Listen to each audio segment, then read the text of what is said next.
Hi, everyone in Facebook land. I'm Michelle Edmonds with Idaho News 6. Welcome to this week's Making the Grade. Today, we're going to take a little bit of a different approach, and we're going to do a major focus on higher education, especially considering college campuses and universities are back in session somewhat, or in this ever-changing pandemic world that we now live in. Joining me to talk about a bit of his new beat is Kevin Richert from Idaho Education News. Kevin, before we get started, I do want to make sure people realize that we are watching and seeing their comments that come in. And obviously, our focus here on Making the Grade has always been K through higher education, kindergarten through higher education. So if you have kids in K-12 that you would like to let us know what's happening in their classrooms, how it's going at home with learning, if you have questions about what's happening in certain school districts, we definitely will take those. But you have been doing so much writing on higher education and the impact of coronavirus on campuses. I mean, we're talking everything from the number of cases of coronavirus to enrollment numbers to funding and what the college campus situation looks like in general. So tell us a little bit about what you're trying to do to make sure we're all informed about what's happening on Idaho's college campuses. Well, we at Idaho Ed News are trying to emphasize not just K-12, but higher education and the connection between the two. So higher ed is going to become my area of emphasis as a reporter. Still going to cover K-12. I'm still going to cover the legislature, but the responsibility for covering higher education is something I'm going to take on, and I'm excited about it. I mean, there are some big challenges facing higher education in this state, financial, societal, cultural, and the public health challenges that you alluded to. So there's a lot to talk about and a lot to cover with regard to higher ed. So, let's kind of jump into it a little bit today and talk about some of it. Well, let's start then with what you're going to be doing for Idaho Education News, which I find this fascinating. And it's kind of, we're calling it the campus coronavirus cases. And you're literally going to be tracking what's happening on different college campuses when it comes to the pandemic, because even though, as you said, higher ed has been a focus of Idaho Education News and here at Making the Grade, it took a whole different turn when the pandemic happened. It really has. So what we're going to do each Monday is write up a roundup of the coronavirus case numbers as the universities and colleges are reporting them. And to their credit, the private and public colleges alike, the 2- and 4-year schools alike, are doing a pretty good job of posting updated numbers in terms of their coronavirus cases, potential coronavirus exposures. So we're going to round that up every Monday, but we're also going to update the story and update the developments as I did this morning, because the University of Idaho came out with another round of numbers, and they're troubling. What did you find out? Well, they're reporting another doubling of cases on the campus. So it's about 57 new cases in the past week. What they're saying is that the outbreaks appear to be tied to fraternities and sororities. The University of Idaho Argonaut, the campus paper, is reporting that 8 Greek houses are in quarantine. So right now, the U of I is saying that the case numbers and the outbreaks do not appear to be tied to classroom learning. However, they've told instructors and they've told professors that if you want to take your face-to-face class and move it into online learning for this week, go ahead, feel free. So U of I is trying to get on top of their situation, and their situation has gotten worse in the past couple of weeks, going from maybe about a dozen cases to, like I said, about 57 cases this past week. Really 2 hotspots in the college and university system, and they're clear across the state from each other. U of I has been a hotspot. BYU Idaho in Rexburg, a private university, they're reporting a fairly significant spike in cases. And university officials are sending out the warning to the campus community that if students and staff don't take the rules seriously, namely rules restricting large gatherings, rules requiring wearing masks, they're concerned that they may have to close, that they may have to move to online learning for at least some period of time to get this this outbreak in check. Madison County is a big hotspot in coronavirus spread. statewide, not just on the BYU Idaho campus. They have really seen a spike in cases in that part of the state. So that's an area geographically and a campus that we're going to be watching very closely in the days ahead. One of the areas you and I have talked about many times over the last couple of months is higher education and enrollment, because the numbers, of course, tie to funding. It also ties back to the fact that Idaho has been desperately trying to get its own high school students to move on to college. And what does that look like? What does that mean in the midst of a pandemic? And you all have written a couple of stories about enrollment. And at first, when we were talking about it, Kevin, back in when the first national projections were coming out back in May even, and there was some talk of college campuses across the country seeing enrollment possibly down by 20%, at least at this point, not only here in Idaho, but across the nation, it's looking better than that. It is looking better. So the National Student Clearinghouse, which is a nonprofit that gathers data from colleges and universities, put out a preliminary report last week looking at enrollment trends nationally. Now, this is a snapshot, and it's a very, it's a limited snapshot. It's about a fifth of the colleges and universities that normally report to the clearinghouse. What they're seeing right now is they're seeing a drop off of about 1.8%. But it's kind of interesting because the drop off in undergraduate enrollment is offset to a large degree by an increase in graduate school enrollment. And some of the demographics are really kind of interesting. Community colleges seem to be seeing a sharper drop off in enrollment than the four-year institutions. And, you're seeing a lot of the same trends that we're seeing with undergraduate enrollment and graduate enrollment, cutting across all demographic groups. Latino students, American Indian students, Black students, white students.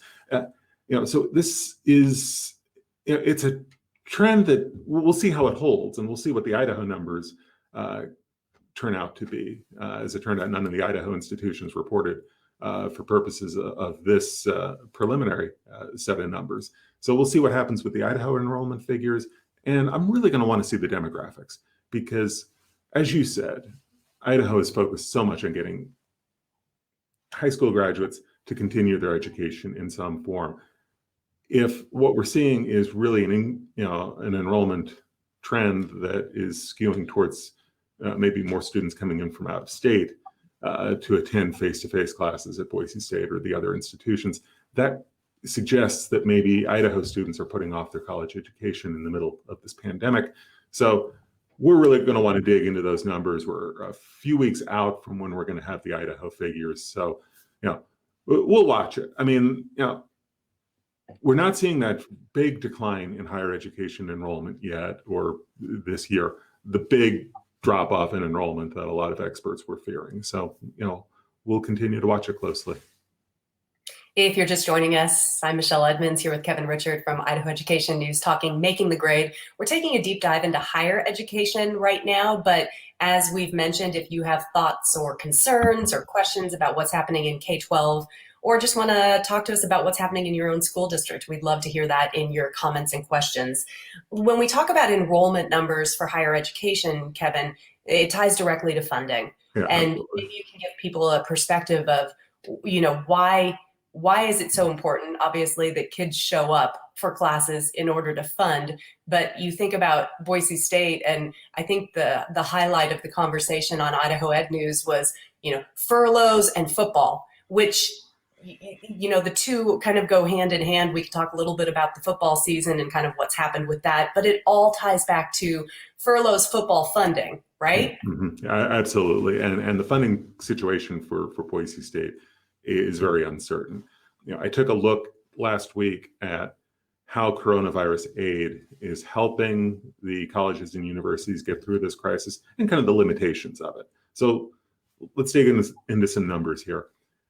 When you add it all up, the public universities and colleges received about $49 million from the feds. And this was part of this, huge coronavirus stimulus law that was passed back in March, right at the outset of the outbreak. That $49 million, that includes about $18 million that went straight into student aid. There's direct aid for students who had incurred financial losses of one kind or another because of the pandemic, whether it was losing a work-study job that dried up and losing the income off of that, increased costs for childcare, you name it, any kind of expense that could be incurred. And think about it. When students were sent home in March and April, they incurred expense. The rest of that money went into the universities, and it was designed to offset losses related to the pandemic, expenses related to the pandemic. So you've seen a lot of that money going into upgrading classrooms, upgrading facilities so that colleges and universities can move classes online. You've seen a lot of it go into PPE, whether that's plexiglass shields to to set up a barrier between the instructors and the students, thermal stations so you can check temperatures as people enter into buildings, you name it. So the money has helped in those areas, but it really hasn't helped and wasn't designed to help the colleges and universities deal with some long-standing financial issues. U of I has had shortfalls. Idaho State University has had shortfalls. Lewis Clark State College has faced shortfalls. Now Boise State is facing a really tight budget situation as a result of expenses and lost revenues because of the pandemic. And the federal money does not cover all of that and will not cover all of that. So when we talk about furloughs at Boise State University and we talk about job losses at Boise State University, that seems to be pretty much inevitable. And part of the revenue picture, academic purists hate to hear this, but this is the truth. A lot of what happens in terms of the revenue picture does tie back into athletics. And Boise State has talked about losing an entire football season is a loss of $25 to $30 million. Now, we know they're not going to lose an entire football season. It's going to be a shortened season. We don't know what that means in terms of fans in the stands. We don't know what that means in terms of television revenue or bowl revenue. But we know that it'll be somewhere less than $25 to $30 million of loss, but it's not going to be completely all the way covered. So, a lot of uncertainty facing the budget picture at Boise State, and we're going to be watching that very closely. And it'll be fascinating to see as the year comes along, and obviously what happens with the pandemic, where that takes Boise State in the years to come, and how much of this shortfall continues to be the case in the next year or the year after that. Like, what cuts are made? Because as you and I, when we talked even with Dr. Marlene Tromp, when she came on and did a panel discussion with us, and I think she reiterated it again recently, but saying basically, she's not a kind of slash and burn kind of person, that all of this is going to be done, especially on the Boise State campus, really carefully. That it's not just, okay, we have to take 10% off the budget, whoop, there's 10%. It's done much more systematically than that. She wants to be strategic, and you have to remember that a big part of her strategy is to try to make connections with students in Idaho and get more Idaho students, especially rural students, to continue their education at Boise State. So I'm going to be really interested in the coming weeks when we get those enrollment figures from Boise State. Boise State is projecting that their enrollment might actually increase a little bit this year, but where are those students coming from?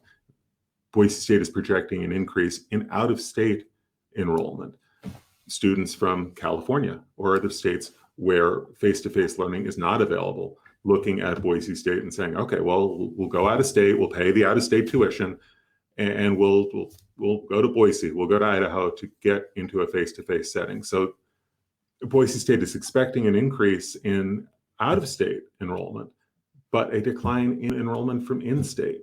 Now that's got some financial implications because out-of-state students pay more to attend a state university, but it also it gets to the issue of getting more Idaho students into the university system, into the college system, which has been a high priority for state officials. And it's something that President Marlene Tromp takes very seriously. She talks about it pretty much at every opportunity, talking about as a first-generation graduate herself, as somebody who came from a rural community in Wyoming, really recognizing that the state needs to do more and do better at getting rural students and first-generation students to see the value of a college education and see the connection between getting a college education and maybe even going back to their home communities and making a difference in their hometowns. So that's all a big deal to Marlene Tromp, and it's a big deal to a lot of folks in state political and education circles.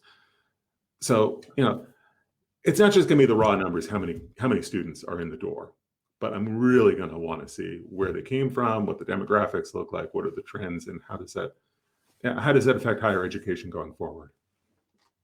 One of the interesting things that happened in the past week, Kevin, I want to pick your brain about a little bit, is something else that happened with the State Board of Education, which, in case people need a refresher, the State Board of Education here in Idaho handles all matters kindergarten through higher education, which is not necessarily the case in a lot of states where they break apart their K-12 system from their state college system. But that doesn't happen here. It's all together. And we're talking one step further than higher education. The State Board of Education took up funding medical residencies and what they're trying to do in order to talk about bringing higher education students into the state of Idaho and being able to keep them here. Can you give us a little update on what the board is seeing here as so important in medical residencies and how much money could go to this? Yeah, short State Board of Education meeting on Monday, but a significant one nonetheless. The State Board signed on to a plan that Governor Little endorses as well to put $900,000 into graduate medical programs. $900,000 is enough to fund 15 medical residencies. And the idea is, as you say, is to attract more young doctors into the state in hopes that they stay. This is one area where Governor Little deviated from his plan to cut across the board on the budget and to hold to a hold the line budget. This is one area where he's saying, yeah, we need to put a little bit more money. State Board signed on very quickly, very little discussion or debate. This still has to go to the legislature. This funding doesn't go into effect until next year. So what happened on Monday is that the governor and the State Board came together in agreement on requesting $900,000 to boost medical residencies. Now it'll be up to the legislature to decide whether to do that. Kevin, why do they see this as so important? Well, I think, in the middle of a pandemic, you've got to realize that, any kind of doctor shortage is a serious thing. And, the state has been dealing with doctor shortages for some time. So anything that you can do to, maybe get more young physicians, young resident physicians in the door to at least, spend some time in Idaho, do their residency in Idaho and perhaps stay in Idaho. Clearly at any time, that's a challenge for a state like Idaho. But in the middle of a public health crisis like this, I think it's even more of a challenge. And maybe people didn't realize this. Why does the State Board of Education have to be tied into this? Why does that work that way? The State Board has a lot of responsibilities, and it does go back to higher education and it does go back to medical education. So to the extent that we have medical education in Idaho, which is pretty limited, the State Board oversees that as well. I mean, the State Board has a lot on its plate, as we've talked about before. I mean, they cover everything from K-12 to higher education. Public television is under their umbrella. There's a lot the State Board is dealing with at any given time. So tell us, as we begin to wrap up here, what are you going to be doing at Idaho Education News, tweaking your job responsibilities a little bit? What can people be looking for from you when it comes to higher education reporting? What do you really want to dig into? And you alluded to it a little bit at the beginning, because not only will you be putting out information on your blog, but where do you want to take the deep dive? I want to look at four areas that I think are the four big challenges facing higher education in the state. The first, obviously, is the public health challenge. How do you deliver education in the middle of a global health crisis? Second thing I want to look at is, how do you get more students into the system? This enrollment challenge that is a challenge, especially during the pandemic, but it's already been a challenge for colleges and universities in the state. Enrolling more students and enrolling more first-generation students, more students of color, more students from rural Idaho. So that's the second thing. The third challenge I want to look at is the funding, the fiscal realities that are facing higher education. And the fourth is kind of the political and cultural challenge facing higher education. We saw this even before the pandemic. Legislators questioning how the higher education system is spending its money, questioning what they consider to be the political bent of higher education in the state. So there's the political consideration, and there's also the family consideration, where parents and students not really, they're questioning the value of going to college. They're questioning the value of getting a college degree. So I want to look at the political and the cultural challenges facing higher education as well. So those are four big challenges. And if a story about higher education doesn't at least check off one of those boxes, it might not be something we cover as closely. But that's my checklist. That's a pretty big checklist. I'll just say that to you as a friend and as a journalist. But they all kind of intersect. I mean, they you would draw a Venn diagram and there would be a lot of intersection between these four big topics. So there's plenty for us to get to. I agree. And I'm excited to hear and see what you produce in terms of content and be able to talk with you about it here on Making the Grade. We did just get a few comments. I just want to bring in a few people.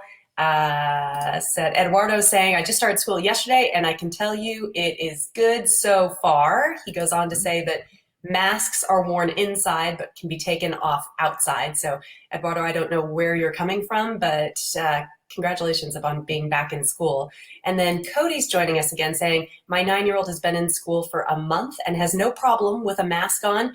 He's just happy to be in school. Mm-hmm. And an anecdote from my own life, I have to tell you that, masks aren't fun for the kids. I get it. They get it. But my kids have also told me, and I'm coming from a place of my children being teenagers now, but that they're not undoable, that they're making it work and that the teachers are making it work. So we get that everybody's having to do what they need to do, but some nice comments coming in there. They're not fun for anybody. I don't think anybody, I can tell you, I wear a mask everywhere when I'm outside. When I'm outside my home or when I'm outside my office, not because I enjoy it, but because it's the right thing to do at this point. It's the best thing we can do as individuals to do our part to keep this thing from spreading any more than it already is. So then my big question to you as we end our segment today on Making the Grade is, normally we talk about socks because it's fun and, maybe whether or not your mask matches your socks, but specifically now you've got a different look going for us because not only are you masking up, you're hatting up. Yes. I realize that's not a word. Okay. But it's something very near and dear to your heart. And when we talk athletics, are you going to show something new today, Kevin? Yes, we are. And it's a lot easier to do a hat segment than a sock segment. It's a lot less, less stretching and moving around. So, Michelle, you and I, we don't see eye to eye on this one. We don't. You're a San Francisco Giants fan. I am a longtime Oakland Athletics fan. And today is a work day. It's also the start of the playoffs. The A's take the field in about 2.5 hours. So I'm going to be juggling work, and I am going to be working this afternoon. I do have some interviews to do, but I'll have the game on in the background with the sound down. It's another playoff appearance for Oakland. They've struggled in the postseason the past couple of years, so hoping for a little bit of a run this time around. I would say go, but I can't. I know it's hard for you. I get it. Yeah, no. But I will say this about. Okay. I mean, I know you're a San Francisco Giant fan, so this is hard for you. A few years back, my son and I, who's also an Oakland fan, we went to a game, Oakland and San Francisco, at it was the game in San Francisco, and for as much of a rivalry as this is, and I get it, it's the two Bay Area teams, it's San Francisco, it's Oakland, it's it's all sorts of dynamics. It was probably about the friendliest rivalry I've ever seen. I mean, people were they were ribbing each other, but they weren't throwing beer at each other. They weren't cursing at each other. It was very friendly. There was friendly trash talk, which is a lot of fun. And you noticed the A's lost that day, but that's fine. Well, yeah, that's better. But you notice what I'm kind of wearing, because when you orange, I know. Your hat, I changed my outfit to make sure you realized where my allegiance stood. Yeah, well, it's always next season for San Francisco, and hopefully this season will end well for my team, but we'll see. Well, have fun today, working and working from the office, but also having a chance to watch your team. I love it. Kevin, Richert, Idaho Education News, reporter extraordinaire, making the grade, co-host. So appreciate you taking the time, as you've been doing every week, to join us. And we're going to continue to watch Idaho Ed News and the whole team over there do some of the best work that I've seen in years. So thanks, Kevin. Thank you. Thank you. Go Giants. Well, if you insist.